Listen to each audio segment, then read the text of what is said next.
So the topic that we are discussing, that is about number one, refunds and demand, right? So basic, we have discussed refunds under section 27. This we had discussed.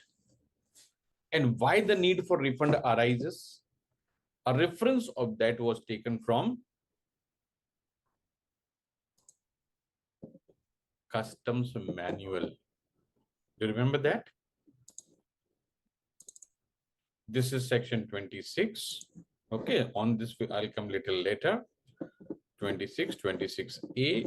This is 27. Okay.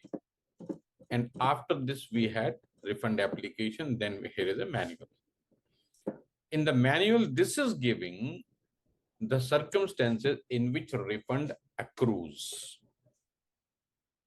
Okay, now let us go through this once again. On import or export of goods. So refund is in both the situations.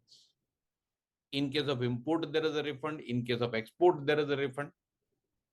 Why? Imported goods are re-exported. Right? Vice versa, exported goods are brought back. So provided that if any duty has been paid at the time of export and those goods are brought back, there is a refund of export duty on that, right? So when the first line says on import or export, so refund, whether it is there or not, that is subjective, but refund of duty is possible in both the situations, import as well as export. At times, duty may not be required to be paid or paid in excess of what was actually leviable.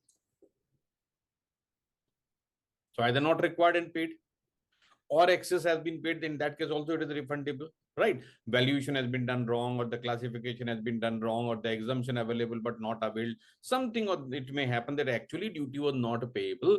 But to watch full video, join online batch weekdays 8:30 p.m. to 9:30 p.m. Call Tail Institute.